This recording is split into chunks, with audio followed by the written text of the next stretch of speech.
Power means nothing to me. Oh, I can't stand the wailing of women. Welcome to MsMojo, and today we're counting down our picks for the most beloved and despised characters we've ever seen on television. Spoilers ahead. Sorry, just give you one more chance. Okay. Okay. No!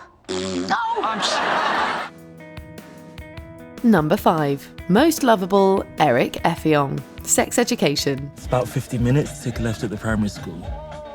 Okay, thanks, man. Your nails are fierce. Thanks, kid.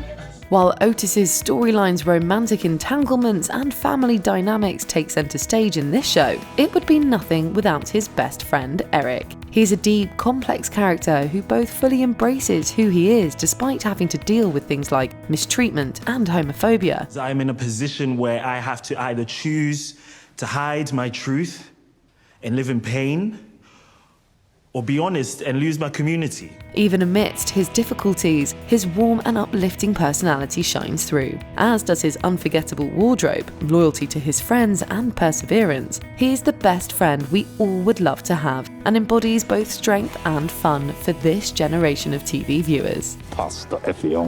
It got a little ring to it, eh? You want to stay at mine and play Smash Bros? Yes. Yes. But you never asked. Number 5. Most hateable, Nate Jacobs. Euphoria. In a show full of complicated and flawed characters, one that stands out for all of the wrong reasons is Nate Jacobs. Yo, I do it for real! He's misogynistic and abusive, and he feels entitled to get away with anything due to his popularity and familial wealth. Like every villain, he's got his own demons and mental battles that lend to his troubling ways, but they hardly forgive his actions. So keep your head down. Keep your mouth shut. Don't try to ruin my life.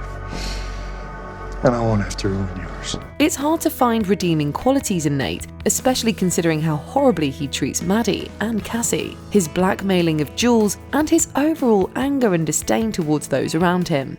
I'm so sorry, I had no idea. He's a perfect example of a walking red flag. Number 4. Most lovable, Moira Rose. Schitt's Creek. It makes sense that one of the most beloved, heartwarming sitcoms plays host to one of our favourite TV characters. The matriarch of the Rose family is as hilarious as she is passionate. And now I know how it feels to be utterly helpless, like you and your sister. I don't know if I'd call us helpless. No need to make me feel better. Whenever Moira appears on our screens, we know we're about to see something great. Whether it be her sporting a new wig, uttering some hilariously pronounced lines, or showing off her singing skills. Now, why don't we take our Sally by the hand and we go out there and show those people everything she can be.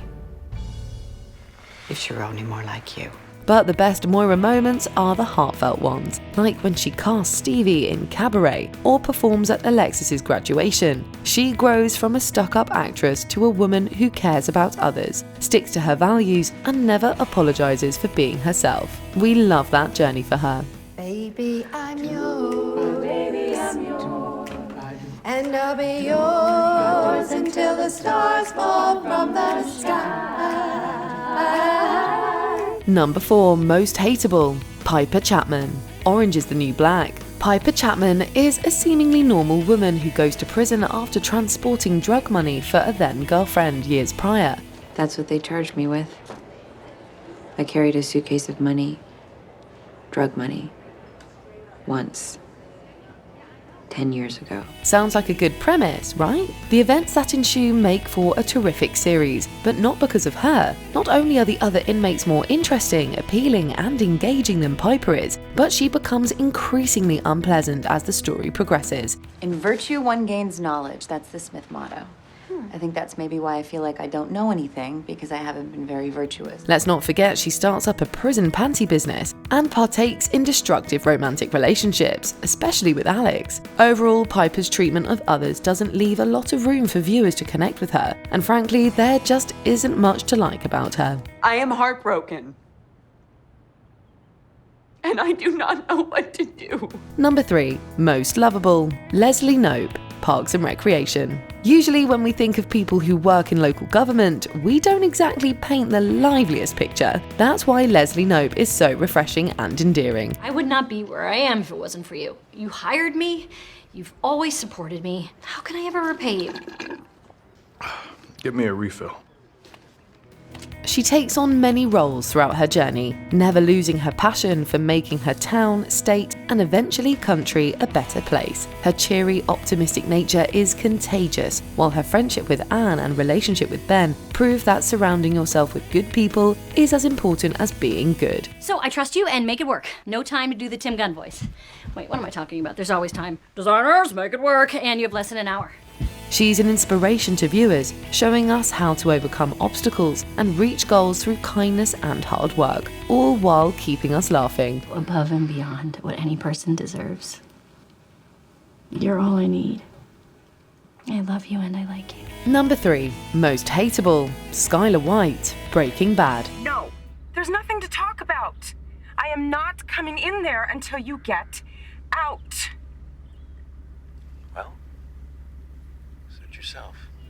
Walter White is one of the best anti-heroes to grace our screens, and we see him interact with dozens of questionable and terrifying people on Breaking Bad. Sticking out as the least likeable in a sea of problematic characters is Skyler. She's basically against everything Walt does, and since we can't help but root for him, that's a problem. My soon-to-be ex-husband broke into my house, and I need an officer to come and remove him. She eventually gets into some shady stuff herself, but she's not very good at it, so the audience can't give her much sympathy or support. We'd also be remiss not to mention her affair with her boss. No matter what she does, we usually find ourselves wishing she would just back off. All the sacrifices that I have made for this family, all of it, will be for nothing if you don't accept what I've earned. Number 2, most lovable, Chandler Bing, Friends. Everyone has a favourite friend, but it's nearly impossible to dislike Miss Chandler Bong. If you know, you know. Actually, it's Miss Chandler Bong.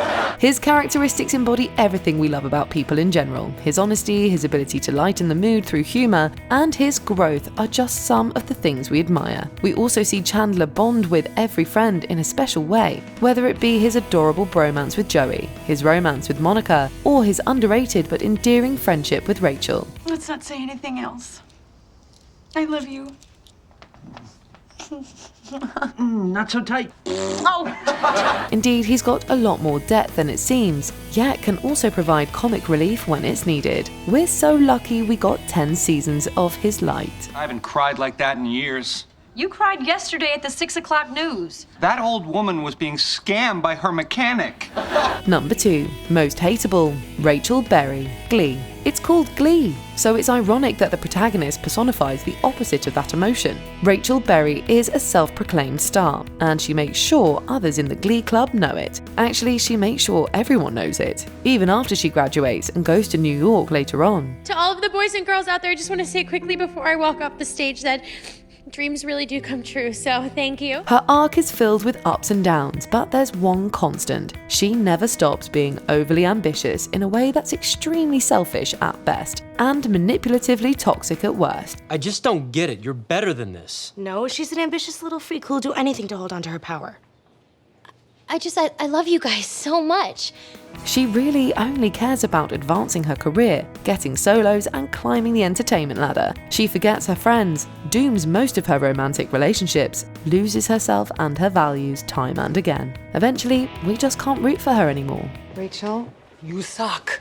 Oh my God, you're like a total drag. Has anyone ever told you that? Before we continue, be sure to subscribe to our channel and ring the bell to get notified about our latest videos. You have the option to be notified for occasional videos or all of them. If you're on your phone, make sure you go into your settings and switch on notifications.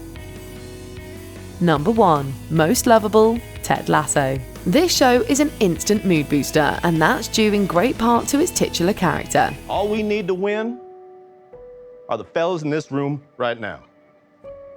And all you fellas need to do is believe it. Ted Lasso is an American football turned European football, aka soccer, coach, manager, who encourages his team through heartwarming speeches and wisdom that goes beyond the game. He uplifts the likes of Grump Roy Kent and has patience with the initially arrogant Jamie Tart, helping support everyone so they can reach their full potential. We're rich until we die. We're rich until we die. Importantly though, he also has problems, coping with things like panic attacks. Of course, this just makes him all the more relatable, proving that even the most happy seeming people have downs. I promised myself I would never quit anything in my life. But you're not quitting, Ted. You're just letting me go. We all wish we were more like him, and thanks to him, we all believe we can be. Number 1 Most Hateable, Joffrey Baratheon, Game of Thrones. There are a lot of characters that are, well, less than fun to watch on Game of Thrones. There's also no shortage of brutal acts and abuses of power. Still, there's arguably no worse offender than King Joffrey. Fingers or your tongue, if you got to keep one, which would it be?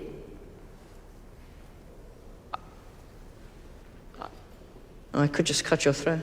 Many villains generally have some bright moments or points where we can give them grace. He's an exception to that regard. He's somehow both as immature as a kid and as sadistic as the devil himself. And as soon as you've had your blood, I'll put a son in you.